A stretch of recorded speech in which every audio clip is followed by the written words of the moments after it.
barke yontu bi keroog ba may juddu asamaan si daa xiin barke sëñ Bamba ñu xam ne ngàttaan juddu na bëri affaire mel ni kaani ci kuli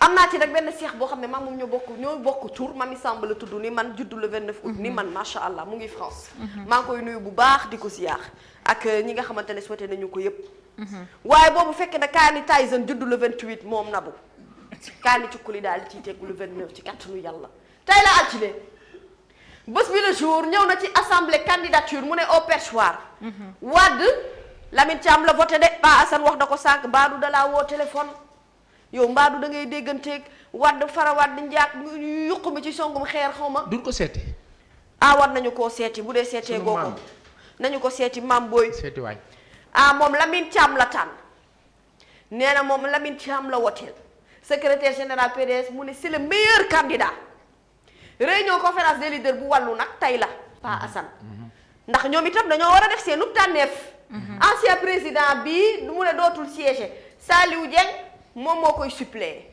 waaye maître Abdoulaye Wade dinañ la seet si boo yóbboo nga waajal sunu ngan équipe 2A dinañu fa ñëw ci kàttanu yàlla ñëw ci beneen quotidien ma xool Dakar Times bal ngay dem balaa maa ñëw waaw narrière non dikkal yow laay déglu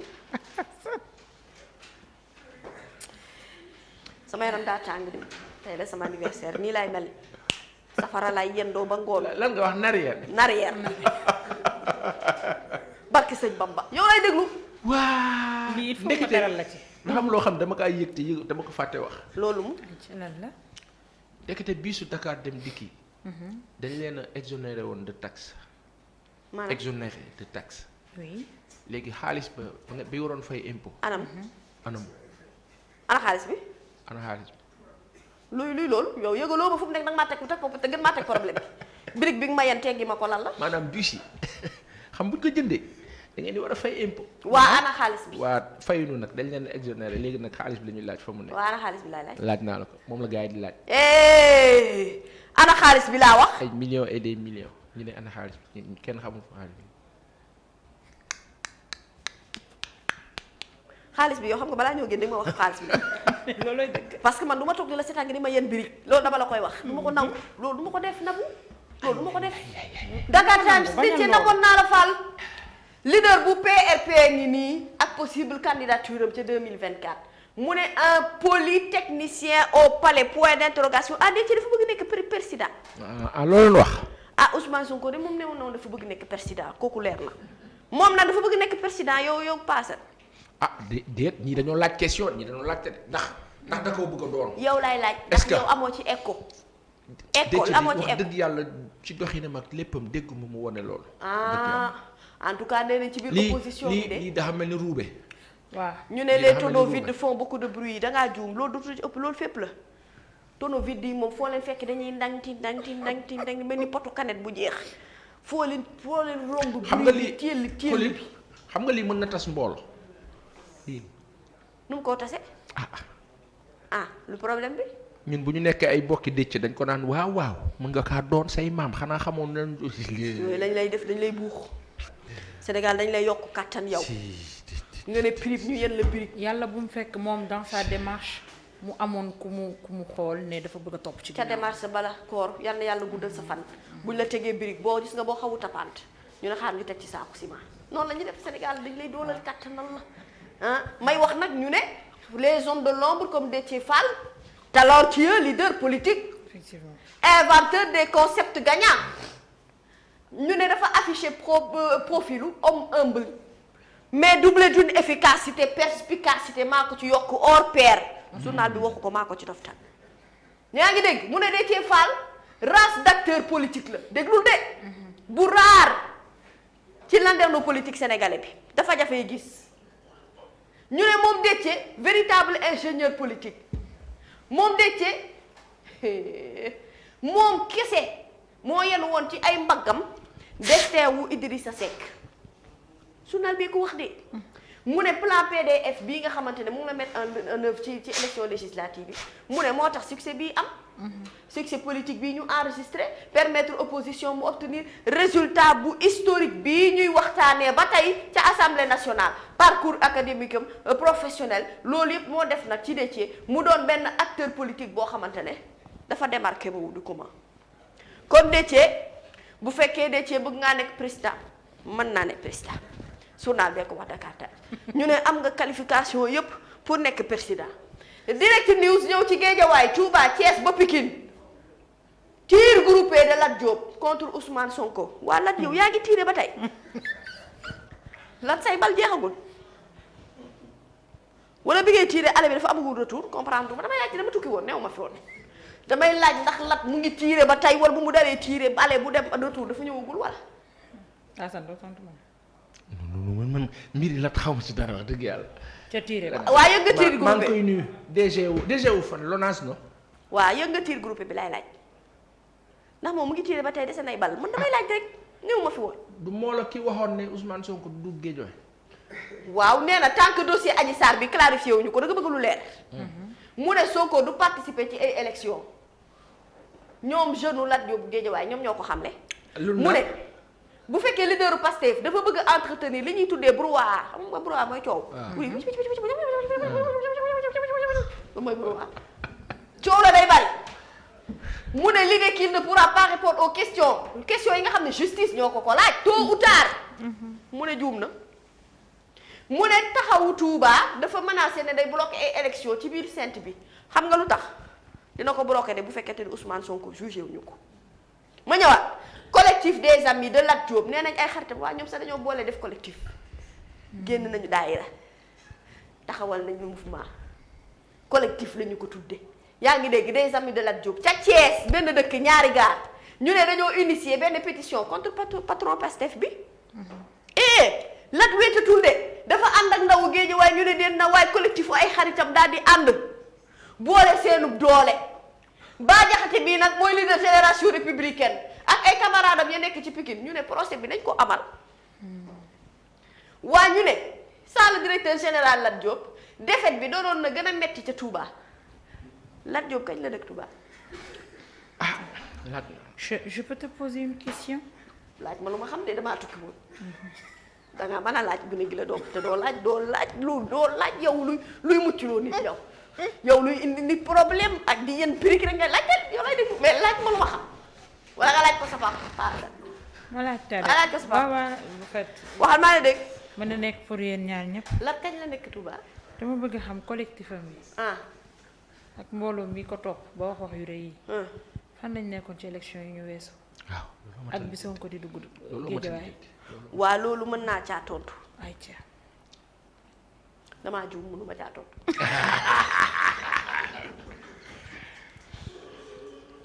ndax man fu mu nekk dama am problème positionnement ci Lat. en fait man dama Lat ba may fàttaliku Guédiawaye la dëkk. am naa benn laaj pour yow. man laaj ma lu ma xam de. Seck dama lay wax rek da ngeen dangereux ay acteurs yu dangereux ngeen. takku ba dëgër. kenn du ko dugal am naa laaj. xam nga laaj bi la mu doon. ñëwal. lu waral Lat Diop jékki-jékki rek songu Ousmane Sonko nii lan la te man daaw ma ko dégg subitement rek mu nekk lan la. Lat ñu ne lu tax subitement nga jékki-jékki rek di nga songu Ousmane Sonko. kenn du la dugal. parce que dama am impression que daf koy détourner de son objectif. Paasa neen dafa am objectif dafa am. yaakaar directeur so d'entreprise objectif bi nga ne daf la fay wàccee pour nga orienté waat ko foofu te nga wax ko lu tax ngay songu Ousmane Sonko. voilà c'est un chef d'entreprise il dirige la LONASE c'est pas une petite boîte. il y a tellement de choses à faire. nee na LONASE punkal koo xam ne tubaar fa kàll masàllaa war ngaa am yow lu la doy dëgg ci ay dossiers yoo war a lijjanti lu du nekk ci Ousmane Sonko nga ni. paasal aussi collectif bi ak ni ñu toll nii. boo déggee wax yi xam ni mbooloo ko wax. waaw dafa mel ni yow. ca Touba ak ca Thiès. non am nga fa kattan doole goo xamante ne amoo ko ci Guédiawaye na. am ko ci Guédiawaye. waaye yow boo ko amoon ci Guédiawaye dina la dóor yu metti. doo ma ko laajal ana Khadija may ko. waa Lat yow moo tax may laaj ndax dafa desee tiir. parce que man ba may dem kon Lat dafa recharger ay tiir dafa recharger dañu wax nañu jàpp ne dafa recharger Diop. waa laat fu mu nekk nii nag laaj yi ñu la samp nag bëri na nag Diop dina baax nag nga ñëw ñu invité la fii 2 heures su ko defee ñu waxtaan ak Lat Diop. waaw laaj yi nga am yëpp nga mën ko koo laaj directement. kan maanaam naa laaj bu ma la bëgg laaj yow laat bi foog nga toog. man comme laaj naa la ko ba pare tan nga koy jottali. du ma ko def loolu du ma ko def man yow sama ilaha illallah man fu mu nekk nii retraite laa gën a jege leneen yow yaay gune gi doom yaay door a tàmbali fu mu nekk nii yaa soxla prouver bàyyi rek grand place ñëw na ci engagement politique soutien waxul góor si de soutien ca Macky Sall organisation grand magal Cheikh Abdoul Ahad Gaynde Fatma ay comptam la solde mu ne dafa jot xolal bénédiction xalif bi pour jàppale Macky Sall nee na citoyen sénégalais la te moom dafa am mot à dire nee na tant que président mu ngi nekk ci ay disposition gunge xalif bi moom dina wéy di ko gunge ak pression bi lu mu tar nee na nag Macky Sall lu mu def ci Touba kenn defu ko fi am benn président bu ko fi def. su nii de Touba ca kanam ñu ngay rey seen bopp ndax assainissement ba. nee na président bi xam nga ci ñaata la toll. 49 milliards d'investissement. mais lu tax Touba mel ni mu mel ci inondation ak ci la ca des lu tax. lu tax. moom Cheikh Abdoul Ahad Gaynde Fatma moom moo ko wax. nee na nag ci li mu def yëpp am na ci ndigalu xalif bi te li Macky Sall def ca Touba Mbacké Xaadimu Rasuul yaa ngi dégg 49 milliards d'investissement amul benn président bu ko fi def. man waxuma ko dama koo jottali rek. waaye kaay ma wax la yow de Fatma loo bëgg bul fàtte mukk ne ndaw APR ni nekk ci Mbour dañoo mer de ba futt colère la ko tubaab bi tudde colère des jeunes de l'APR de Mbour ñu ne vers une démission collective. démission boo xamante ne dañuy jugandoo hëpp ñun ñëpp bindandoo lettre déposé ndoo mooy waajaam pourtant Mbour ak Touba taxawal kii du Mame Mbaye Niang. kana Mame Mbaye gi mu ne 3e mandat pour 2024 Mame Mbaye mu ne dafa valider candidature bi ñang bu la neexee yow sax da ngaa gëj a génn. man ma laajati gëj nañ laa gis. man ma laajati foo nekkoon boobu ba tey. man yow ñang naam. ma laajati ñëwal fan la nekkoon. xam Mame Mbaye de xaw ma fu mu nekkoon. bëgg xam rek dama ko gëj a gis. xaw ma fu mu nekkoon. Mame Mbaye daal leen day valider candidature 2024. mooy nekk directeur de campagne xanaa. waa tous ñebe muy bët buti moom moo ko wax man waxuma ko 24 heures ñëw ci jubóo bi ci diggante peuple bi nouveau gouvernement ak 3e mandat controversé journal bi nee na Khalil Gueye dafay aiguillonner Macky Sall. da koy teg ci yoon quoi. waaw Abdoul Mbaye tamit avertir na Macky Sall ci présidence assemblée nationale nee na ko moytuwul tànneef gu bon un mauvais choix nee na loolu boo moytuwulee mën naa jox doole opposition bi de na nga xool bu baax ka ngay tànn ka nga fas yéene teg foofule ca assemblée nationale. ñu ñëw ci critique journal ñëw ci présidentielle de 2024 mu ne ay candidats yoo xamante ne nii dame justice Nabou Cor. waaw da leen a poñ.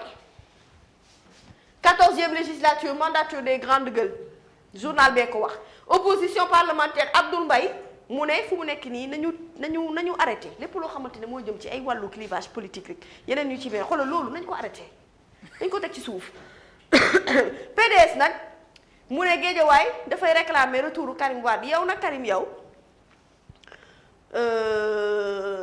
Wade Junior gis nga yow boo ñëwul yow Karim raté na législative raté nga local bu dee da ngay xaar ba présidentielle nga ñëw yow Karim ñu ngi lay xaar yow laa waxal yow Karim Wade ñu ngi lay xaar yow da ngay ñëw fi mburu mi xoyomee fi xeex mi méttee fi mu taree yaa ngi dégg Nabou Cor waa nga dugal ci sa loxo yow xeex bi bokkal rek bokkal ñu ngi lay xaar du yaa ngi waaj ñëwal ñu ngi lay xaar APR Guédiawaye mu ne si affaire Sonko ak Adji Sarr il n'y aura pas d'élection si 3 points suspension waa Adji Sarr moom kaa la lu tax réew mi ñu bëgg koo yëkkati def ko kaa yow kaa moo xamante ne nii ki sabab kaa bi sax talatul kaa bi maanaam kay atte kaa bi ñu ngi toog di xaar di boobu ba tey Sonko tamit man leer na ma ne bëgg na vraiment ñu édifier ko ci mbir mu ne mel ku ne lii ba doxi sa soxla bàyyi leen dossier Adji Sarr bi ngeen di yëngal yenn yi dañuy détourner rek li nga xamante ne moom mooy essentiel bi te fu mu nekk nii xam nga essentiel bi lan la ñoo jéem a tabb président assemblée nationale yow Abdou Fall nañu waxante dëgg assemblée bi mën a continuer mën a dox normalement nañu wax ci loolu nañu wax ci OGM yi nañu wax ci Aristide Le Dantec nañu wax ci Dakar Dem Dikk nañu wax ci jafe-jafe yi nga xamante ne moom moo fi nekk chaque jour que jëf vraiment loolu moo gën a soxal nit ñi gën a yitteel nit ñi que li nga xamante ne ci lañu nekk ni Évidence Journal droit de retransmission de la coupe du monde waa lii lu waral coow li ba Assane diggante RTS ak E-Media kenn ku ci nekk yaa ngi xëcc sa signaux morom borom signaux bàyyi yi moom seen signaux yi nekkatul signaux borom signaux hoo yi nekk dëkk de cheval dafa wadd baa ma ngay lang doy na waar man li xew ci seen diggante vraiment bëgg naa koo xam électorat Benno Bokk Yaakaar na dafa nekk en recul Macky mu ne ce qui creuse le fossé li nga xamante ne kàmb gi fi nekk di koy gën a yokk di ko gën a gas di ko gën a yokk di ko gën a gas daal loolee doy na waar lii la dépêche mi xanaa journal bees la dépêche républicaine bàyyi ma ko fi de bu bees la wala ñun dañ koy door a am 2A da ngeen a yokk seen loxo de taay 2A am ngeen xaalis nag léegi seen journaux yi dafa gën a yokk ana bu yow booy li journaux yi nan ngay def sa loxo bi li nga koy def nii moo may daaneel nga loola la booy pousse journaux nawaas ak narrière nawaas ak narrière la dépêche dalal ak jàmm man de boobu maa ngi lay dalal parce que maa ngi lay door a lire dépêche mu ni fleuve Sénégal le niveau de l'eau bientôt à son niveau d'alerte dépêche nag bu dee yi ngay joxe ci information baax na yow yàlla nag fi yàgg yow ñaar ngay jar sax moom dépêche lu muy jar ñaar fukk lay jar niveau de l'eau du fleuve Sénégal Nabou moytul très forte hausse mu ne samedi bi passé atteindre na 7,40 mètres alors que seuil d'alerte am mu ngi ci 8 mètres xanaa kon li ko desee cool fu mu nekk ni cool na ba noppi cool na pare kay dépêche bu dee yi information ngay joxe yàlla nag fi gën a yàgg laas ñëw na waaye président ngi ni président de la République son excellence Macky Sall dafay xeex contre terrorisme ak extrémisme mu ne violent en Afrique xam nga nu ko journal bi tuddee la Macky formula bark hunt bi dafa taxawal xeex moo xamante ne nii xeex mi li ko tax a jóg terrorisme ci la bokk ak extrémisme violent journal bi ñëw ci exploitation gisement gazier mu ne de grandes tortues 888 damaa lire bu baaxul wala 888 milliards moom la ñuy xaar ci 2025 bokk naa boole leen ma ci exploitation des gisements gaziers bokk naa 888 milliards Abdou Fall boo bokkul sa affaire la bokk naa xam ngeen sama diggante xaalis ba jóob bi ni mu mel su ma ko déggee rek sama fit bi dafay dépp le mandat ñëw ci attaque ciblée machiavélique sur le secrétaire général de la CGIS mu ne le mépris de Bouna Kanté à ses détracteurs Bouna mere na leen ñoom détracteurs yi de da leen a mere lool xaw ma nag lu xew nag bu fii tamit informé woo ma ci yow Mame Mbaye yaa ngi wax ba tey Mame Mbaye nee na dafa validé 3e mandat présidentiel 2024 Mame Mbaye da ngay bàyyi ba bokk ci dès le début yow gën nañ laa gis ci atum belees ñu dañoo defoon sax da ngaa bàyyi politique wala da ngaa tukki wala da nga génn réew mi tellement dañ laa dégg mbokkam bu ñuy dégg Ahmed Aïdara mbokkam la xaritam la c'est son ami waaw Chérif bu dee yaa ngi ñuy dégg doomu message baa nga wax ñu xaritam la fan la dañu wax fu maam nekkoon maam tu étais où ak li xew ci dëkk bi yëpp mu valide 3e mandat maam foo nekkoon Mame Mbaye nag xam nga nag déjà moom ñi ko bëgg dafa bari tubaar fakal macha allah ndax am nañu yëg-yëg nii te dégg nañu ñu seede yi itam ni nit ku baax la waaye xam nga wàllum politique nag moom baax ak bon da cee newul maanaam tànneef la boo xamante ne nii réew mi ci boppam ñooy tànn rek effectivement opinion booy joxe tamit sa opinion bopp libre nga ci waaye dafa dañ laa gëj a gis rek ñang bëggoon a xam ci loo nekkoon boobu ba tey le quotidien ñëw ci présidence assemblée nationale mu ne jazz un autre son de cloche Ousmane Sonko moom itam Lamine Thiam la bëgg au perchoir journal bi loolu la wax waaye bu ñu fàtte ne ñoom dañoo war a dajaloo tey pour defub seenu tànneef moom Lamine Thiam mi itam PDS maître Abdoulaye Wade moom la tànn nee na moom tamit moom la bëgg kon xanaa Lamine Thiam fu mu nekk nii mën naa jàpp ne am na ñu bëri ñoo xam ne féete nañ ci ay mbiram tarkal la ñëwal Les Échos empoisonnement ou mort naturelle à Pikine cas bii doy na waar na bu koor lu xew paasal fi nga ñëwee baax na ngeen baal Arma mi na bu koor yaa ngi may dégg bu baax mandarine la lekk ci kër xaritam la lekkee mandarine waxuma la orange de ndax du OGM ba pare de bu ëpp bee ndaw mii nag dañ koo téye ma nga garde à vue de paasal parce que dafa soxla ay enquêtes yoo xamante ne dañu koy def corps bi évacué nañ ko ci hôpital pour def ci autopsie amul benn blessure benn trace de blessure boo xam ne noté nañ ko pour le moment ci corps bi. waaye moom Armand mi dem na fa lekk na mandarine ci kër xarit ba deen. ci saa si la ñàkk bakkanam. adhéré de. léegi man Sénégal xanaa Netflix kenn dootu ko fi fayati. ah pourquoi. oui. lu tax. j'ai l'impression que dama nekk di seetaan benn série sur Netflix. waaw meurtre yeeg na muy amee je dis pas que c'est un meurtre. mais xeetu dee gi. fait divers yi daal fait divers yi ni muy tëddoog yooyu ça me fait peur. doy na waar de mandarine da la fa lekk waxuma leen na bu ngeen demee seen kër xarit yi bu ñu leen joxee mandarine bu ngeen lekk de. damay bañ taxawal kaay réew mi yow kii gajaga ñëwal nii ma xool gajaga jël ma fii c'est important damay bañ nit ñi dem seen kër xarit yi ñu jox leen mandarine ñu ne ma may neewoon waaye daa lekk mandarine kër xaritam benn waxuma ko Les Échos moo ko wax benn ñaar ñu ngi enquête benn ba ca topp mu nga garde à vue corps baa nga ñu ngay autopsie en attendant les événements de Baden-Baden bu ñu leen joxee orange lekk leen bu ñu leen joxee banana lekk leen Abdou Fall boo demee sama kër bu ma la joxee pomme lekkal ngaa la boo ñëwee bu la Pa Assane joxee poire lekkal yow na bu koor bu la Pa Assane joxee raisin lekkal mandarine nag seen xel mën na cee tey ndax xëy na mandarine bi ni mu demee moo tax kaawu mandarine bala ca mandarine bala du ca man mais nag lekk leen am na amul solo.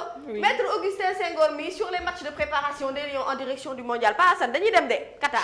incha allah. mën naa laa limal ñiy dem ci kër gi laaj ma leen. kan la.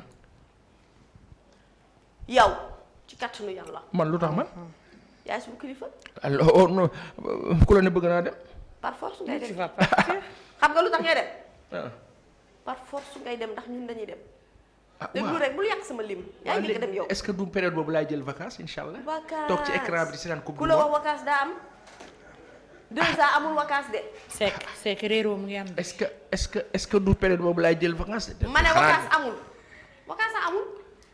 mami futti mami Sambé. réeroo am na génnal ci li nga lekk. 10 ans ci ren jëluma congé. waaye defoo 10 ans 2 ans loolay coow li. mais loolooy dëgg. mag mu mën a wax fekk fi xale 10 ans bu ci mën a ren sonn enchaîné sur enchaîné. dama ne la defoo 10 ans 2 ans fii yow 2 ans dafa goo fi at di bay jël congé. waaye ku la bàyyi. yéen sax dama doon ànd ak yéen rek nii dinañu ko fi kii de. par force la ànd bi yow kenn joxu la choix ànd bi dañ koy ànd ba mu neex te xoolal mënoo ci tous ñebe yow muy budbuti xeer barki sëñ Bamba dañ ñuy nangu nii di ànd ak ñun par force. j'ai envie de te serrer dans mes bras. seere naa la yàgg na mënuma ma ko la wax seere yàgg na mënuma xamul ko tax wax. yëgoo chaleur bi mu boo ngi ko ñëw def Paasan da ngay dem ca mu ngi coupe du ñëw monde Qatar mu ngay ñaaw nag. dina gën a ñaaw mu ngay ñaaw nag. génnal ci yi nga nekk noonu. ñaaw na ba noppi dafay gën a ñaaw génnal ci yi nga nekk noonu. waaw wuy ma. yéen a mami, ngi wax ko sa wax ngi bi, ma mami ko. agressé. Narrière. narrière kay kii kay ni narrière ëpp na waaw réeroo am na réeroo da am ngay na. narrière ëpp na Pa Assane da ngay dem ca Qatar ba Nabou Cor day dem ca Qatar ba Mami Samb day dem ca Qatar ba ngaa la il faut me demander autorisation générale 2 gallons yow mënoo génnee noonu réew mi Abdou Fall da ngay dem ca Qatar ga boo ma xaañee sac bi ma xaañ la daal gajaga mu mag day dem ca Qatar ba Mbayanta. Jérôme Diouf Jérôme Ndione du dem non. duñu ko mën lu tax. mënuñu nekk lan Jérôme du dem foofu ndekki yomb na fa. Jérôme dana ndekki ca avion ba lekk fa lekk ba ñu wàccee ko escale ñu ko refoulé waat ko expatrié ko doxal dellu Sénégal yow mënuñu la gérer saa Gossas du dem lu ndax la. dañ ko saa Gossas mooy gérer édition spéciale déet bu demul sa technique du mooy baax. gérer édition spéciale yi du dara de stratégie lay wax ak yow sa technique bi nag. waaw kii Tamsiro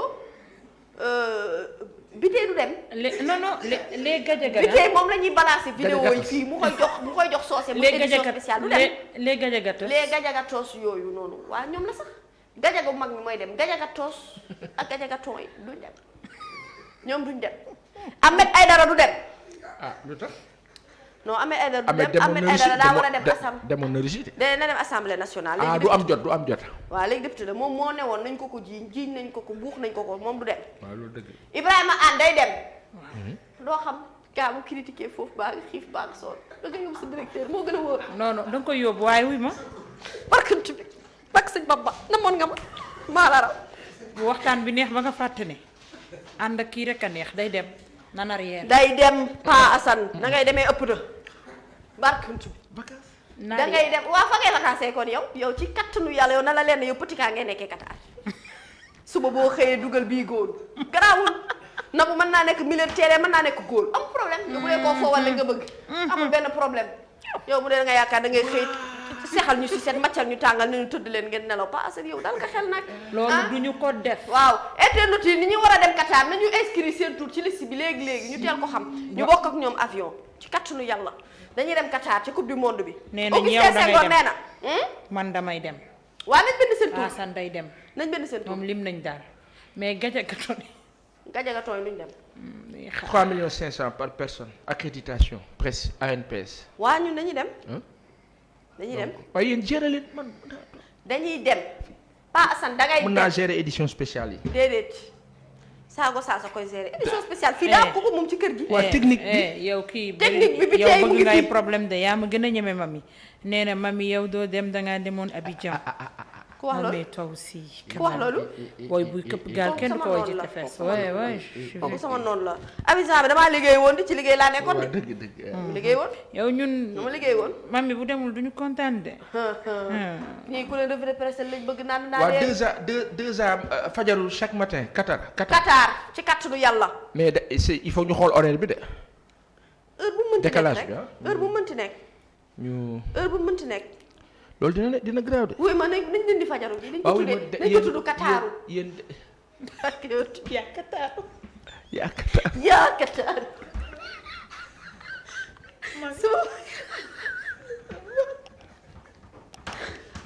Abdou Fall di wàccee aaya yi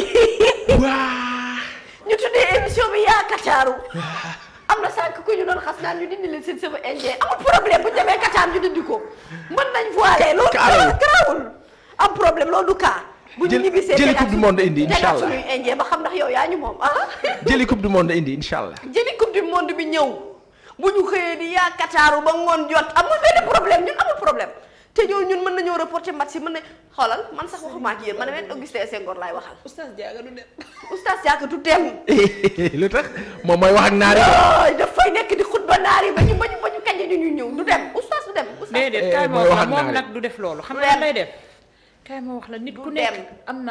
am na foo xam ne mën nga ko faa laal Tigis bu Lan? tegee tànkam biir Qataru ba émission yaa Qataru commencé ah bu ko Karim Wade ne kar day jóg déedéet diine ak l'islam da koy def abandon de poste jour boobu nga koy Wuyu gis ma, di- live on direct diine ak l'islam da koy def benn ñaar daf fay daje Karim Wade bàyyi ñu fa nank déposé ñu fa dem dafa ay soxla xam naa dama la wax oustaz du dem oustaz PDS la du dem pourtant du nag dem. pourtant nag da ngeen di fàtte benn affaire xam nga Karim dafa yéwén ndeysaan bu ngeen demee foofu Mami Samb di dóor yaa Qataru nii ba oustaz dóor tourné Karim woo ko ne ko amène ton équipe là attention ma ni yaa Qataru gi daal attention man attention gi mën naa koo nangu bu dee yaa Qataru gi day ànd ak yaa Karim yaa bu dee yaa Qataru bu dee ànd ak yaa Karim garawul mais yaa Qataru fee yaa Karimu fee bu boobaa ñun ñu gérer suñu yaa Qataru moom mu gérer yaa Karim moom bien que li nga wax noonu xel la yow pas seen di wax nag yow léeg-léeg ay xalaat yu rafet nga am tubaab fa Yaa léeg Qataru. loo wax baax na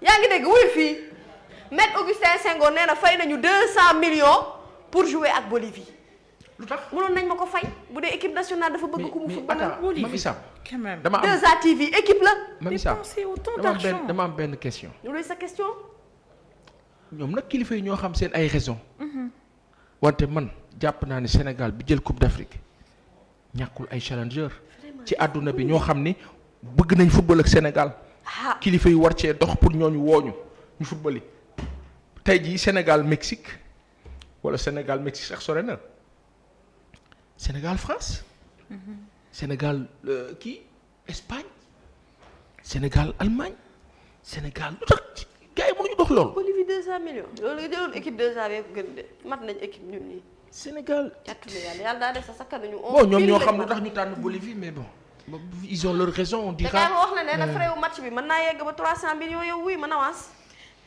ma ñëw le vrai journal alternance générationnelle guerre des égos les nouveaux maîtres du jeu le jeu xool leen aywa buggaan ngay danee ñi dama ko gëj a gis ngay maam ngoor naa la seet si fan yi gëj naa la gis de journal yi ñu koy génnee ba tey ba mu géej maam ngoor wala gëj naa feeñ yaa doon revue des titres si mu ngi dégg kenn. mu ngi génn waaw kay Sonko ngi ma nga nekk ci digg ba jël position bi mami Malick Gakou naam Thierno Bocoum Barthélémy Dias Thierno Alassane nga ni émission bi nu mu tudd.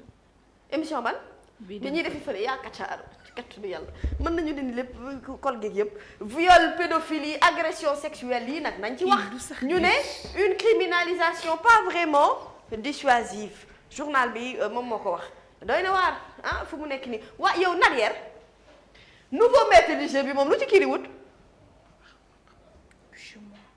waa déedéet maître du jeu kii lu mu ci wut ak kii lu mu ci wut non kii ci suuf. ah Thierno Thierno sax man Thierno sax laa gën a kii moom ah Guèye Maam Go. waaye nag gis-gis la aussi xam nga journal bi Momar Diong ak Ablaye Mbow ñoom am nañ seen gis-gis xam nañ raison yu tax ñu def lii waaye man ñi ma fi gis ñu nekk candidat fii ñi fiy wane ne candidat la ñu ma gis Barthélémy dégguma fu mu nekk candidat. moo ma jaaxal Thierno Alassane noonu. waaw Thierno Bocoum noonu. Malick Gakou dégguma ko. même lui c'est pas prononcé Bougane voilà. si moom je pense Bougane c'est prononcé. mu ne dafay présenté waat présidentielle. jël ma sa staff communication ma gérer la ko Guèye gën a metti di wax ak ko la dul faale dafa naqari loolu ay metti xol. Libération mu ne après Liberté 5 benn agresseur boo xamante ne ñu après agresseur le présumé dañu ko dóor na bu koor ba mu dee ca Wakhinane Nimzatt. yaa ngi dégg Libération ñëw itam ci pugilat au fonds d'entretien routier autonome journal bi nee na directeur général bi ak agent comptable bi dañu doon échanger ay coups de poing. tey dañu doon xeex. xoolal ay maa jéeri moom moo fa am. moom fii Libération moo ko wax agent comptable particulier bi dafa reprocher directeur général du FERA des opérations bancaires illégales qualifié de détournement de fonds piqué au vif nag DG bi Mamadou Faye moom moo njëkk a dóor noonu la xeex moom njëkk a dóor rek buñ la njëkkee dóor rek yegg nga teer booy xeex ak nit mbaa ngay waaj a xeex ak nit bu fa nekkee naan yaa ma nee bii ma nee ko rang après ñu door a calculer. yow balaa ñi ñee acte fekk boobu dugal daal na ba pare moom directeur général moo njëkk a dóor mu ngi nii journal bee ko wax mu ne nag premier coup boobu moo joxe bagage général intervention responsable yi pour mën a séparer leen ñoom ñaar foofu moom doy na waar di lii quotidien ñëw ci diagnostic des législatives aux Parcelles Assainies journal bi nee na ay républicains ñoom ñooy dénoncer la politique d'Amadou Ba mais yamu ci politique Mbaye Ndiaye tamit boole nañu ko ndax Benno lim fa jot a am ci ay suffrage 25% kese la ci suffrage yi naissance du cadre de concertation pour la redynamisation de l'APR ak des parcelles ñu ñëw ci l'indépendant journal bi dafa ñëw ci dossier Adji Sarr Sonko mu ne l'ONU Femmes s'en mêle ONU Femmes dugg na ci coow li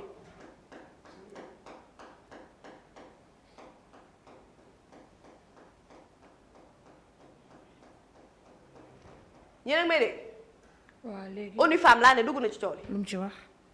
waaw dugg na ci madame Sima Sami Bahouzmi mu ne secrétaire générale adjointe des Nations Unies et directrice exécutive d'ONU Femmes saisie par des proches de l'ex-masseuse démarche justice sénégalaise et la lenteur du dossier en instruction dañ koo décrier ak yeneen yoo xam ne daal ONU Femmes daal dugg nañu ci biir coow li daal bëri nañ ci wax ci Abdoulaye Daouda Diallo futur premier ministre question la bu journal bi di laaj mu ni le FEDA doomu dimbali pas Assane Fedaïne de Macky Sall aux portes de la primature. Voilà donc Abdoulaye Daouda Diallo pressenti ou pas. Troisième mandat Mame Mbaye nee na dafa valider ticket bi pour Macky Sall te moom nee na fu mu nekk nii il s'en prend à l'opposition Mame Mbaye l'info neutralisé par Wade anéanti par Macky Sall. il est perdu dans son jeu de yo-yo moom réer na de fu mu nekk nii moom Idrissa Seck. réer na complètement l'observateur daal di ñëw ci enquête sur une abomination journal bi nee na waaw Nabou waaw Paasan waaw maa rey sama baay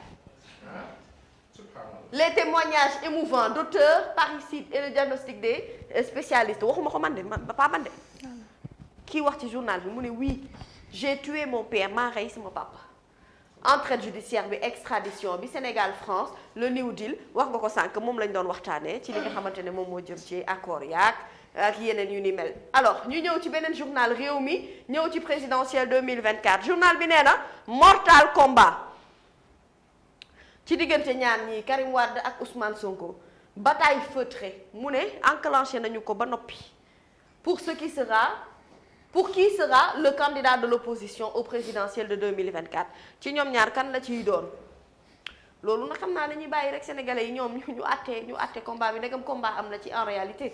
Vox Populi yi ñëw ci 18 safar mu ne màggal bu Tuuba bi daañu ko célébrer fukki fan ak juróom ci weeru septembre atum 2022 incha allah yàlla na ci yàlla yóbbu ak jàmm vers 18 jours de prière de recueillement mais également de réjouissance yàlla nañu ko fekkewaat ren fekkewaat ko at yu bëree bëri mois de septembre bi aux couleurs très mouride journal bi ci la ñëw wax na itam ci Pape Sarr secrétaire général bu LD debout analyse les résultats des législatives mu ne li nga xamante ne moom mooy les régimes rejetés l'ont été d'abord à partir des centres urbains daf doon def analyse rek moom ci li nga xamante ne moom mooy yëf yi yow Lat Diop affaire Sweet Beauté les jeunes de Lat Diop moom ndaw ñi la sax de pourtant ñu ne dañoo bëgg daal Sonko ñu jugé yéen li jëntile seen défaite gii tamit défaite gu réy gii ngeen am défaite gii tarkalla Walf Quotidien présidentielle 2024 acte dénonciateur d'une candidature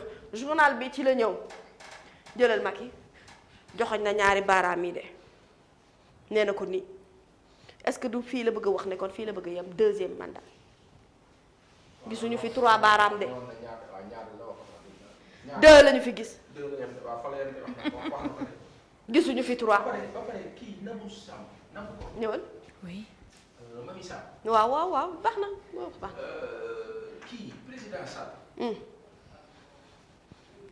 ca deret bala gërëye la moom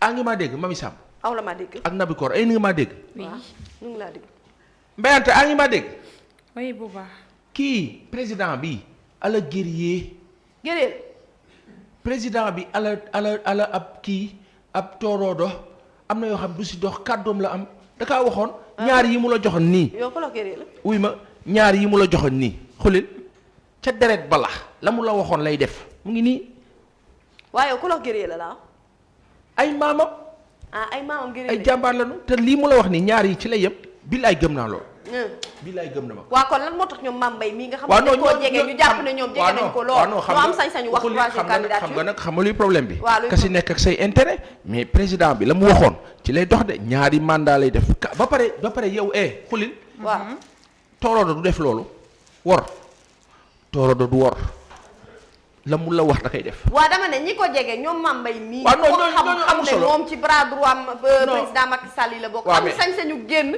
di wax ci troisième candidature. ndax comme ñu njortu mën ta ñaaw. président Abdoulaye Wade ba élection yi jeexee 2012 amul ñu àndoon ak moom ñëw daal ni ñun ñoo gagné président Abdoulaye Wade génn ne moom gagné nañ ko. noonu la le président Sall c'est que mënul wax Sénégalais yi leneen donc il va nous dire que voilà loolu la waxoon ba pare ca deret ba la mu waxoon la gor la. am na yoo xam du ci taxaw. wax jee bëri rek mais du ci taxaw. loolu nga jàpp. mais loolu la gëm. baax na président bi daf ñoo mën a wax leneen. waaw baax na. baax na Paasan bu président waxee leneen nooy def kon. billaay du wax leneen.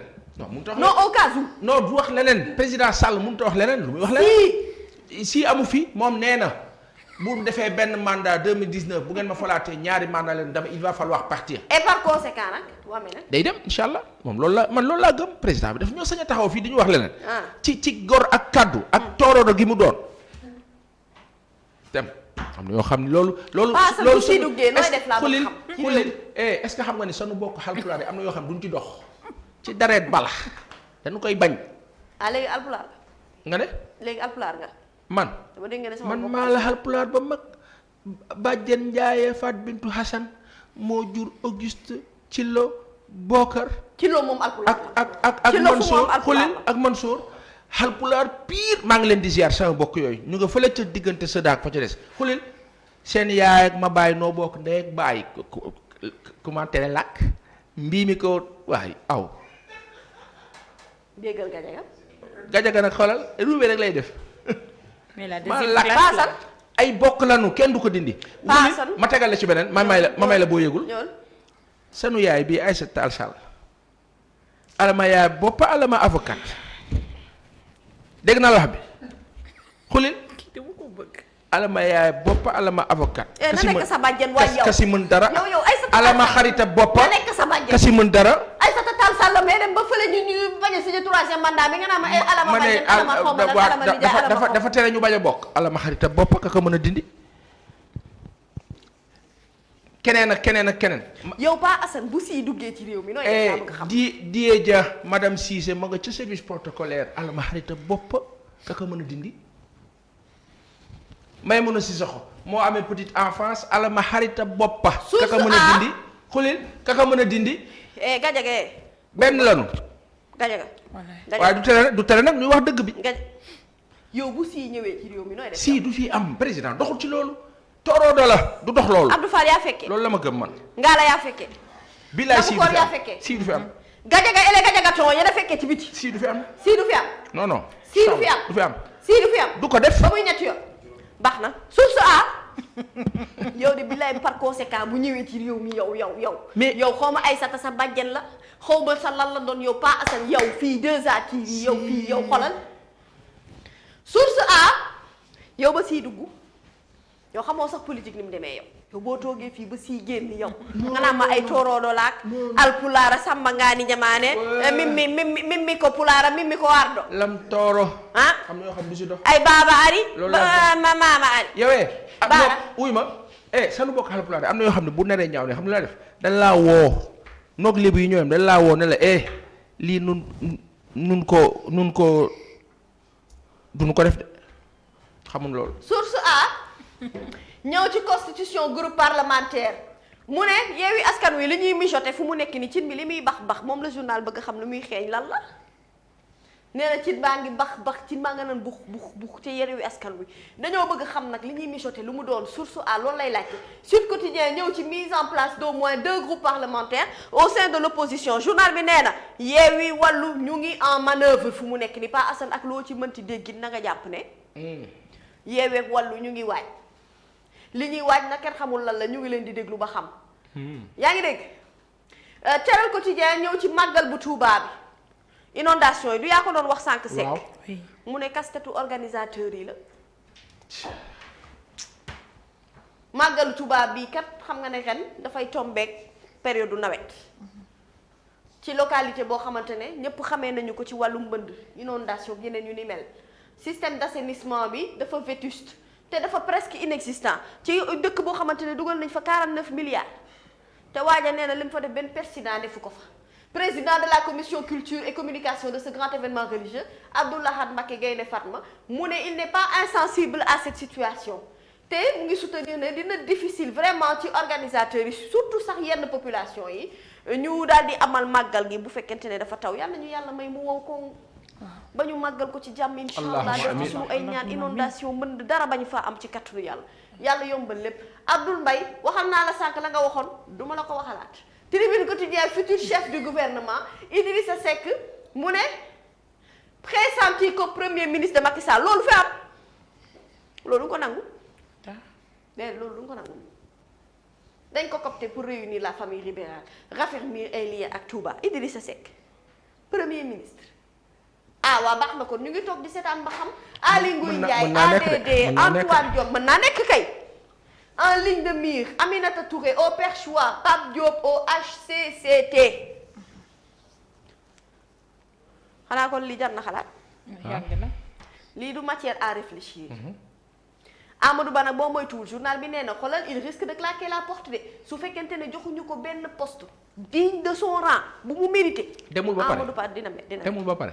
est-ce que dem na il risque lañu wax de. man defe naa dem na ba pare. buñ ne il risque mooy ne mu ngi waaj pour claquer mais claquer gul. am na dem na luy xëy dem na de am daa dem dafa mel ni dem na de. am dem na. defe naa dem na de. dafa woo téléphone ne la dem. dafa mel ni dem na de demul. da la yónnee message. dafa mel ni yaa ngi déggante ak am. non dañuy déggante kañ ngeen dégg mbedd mi rek laay dégg rek mbedd mi est-ce que demul. rumeur yi bëri na de. dem na de. dem na am. am mii. am da nga dem.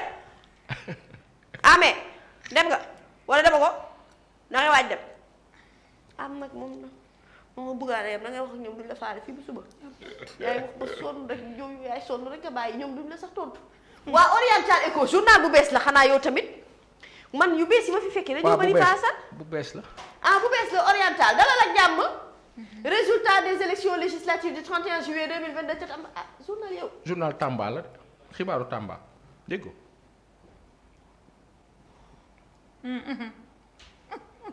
La longue attente des Tambacounda relance des chemins de fer pourtant li na wax génn baax na à l'université du Sénégal oriental. pare nga. baax na kay. pare nga yow. la percée de l'opposition à Tambacounda. pare nga. pare na kay. nawas. sunu làmb daal di ñëw ci marabu encagoulé. Balla Gaye 2 dafa taclé Bira Sène. nee na assumé wul rôle dirigeant bi mu am Balla Gaye 2 moo ko wax ci sunu làmb mu ne daf ko surprendre c'est honteux dafa ruslu tout ce que Balla Gaye 2 fait dañ koy tere Balla Gaye li muy def yëpp dañ koy tere mu ne Gris lay déglu Bécaye Mbaye pour 3 points de suspension sunu làmb gi jar naa jënd tey de am na kaa te comme réew mi kaa la ñu bëgg réew mi ci kaa la ñuy xëy ci kaa la ñuy yëg kaa leen intéressé record lu mu ñëw ci karagum ruq déedéet ci CAN 2023 Sénégal Tunisie 1-0 mu ne gaynde yi fu mu nekk ni gagné nañu seen duel ca Ndakaaru bëggoon naa caa dem loolu seetaani match bi waaye mujj maa dem réew mi quotidien daal di ñëw ci il reste numéro 1 à Chelsea kooku nag mooy d'après Thomas Tuchel nee na moom Mendy mooy numéro 1. tubaar fa kàlla macha allah. Voilà. Série A nag Boulaye Dia xaw a marqué na ci son moom premier rek. but moom Boulaye macha allah yàlla na ko ji alors Tribune Sport ñëw ci deuxième tour éliminatoire CAN 2023 journal bi nee na Sénégal fu mu nekk ni tegu na ci yoon bi le Sénégal bien lancé ci match amical contre la Bolivie fédération sénégalaise de football dafa décaissé 300 millions looloo ma naqare loolu laay jooy ni ba tey mënoon ngeen ñëw 2 ans rek ñu Bolivie match ko ñu football ko comme ay millions topp na ci Narière war a jeex na gasi jërëjëf shukran Nabou est-ce que amuloo jërëjëf. kenn ci ligne bi yow. man mi kan la. diggante Mamadou Ibra Kane Alassane Samba Diop ak kii Boubacar Diallo amoo ci Oui. kenn. ci ligne bi nii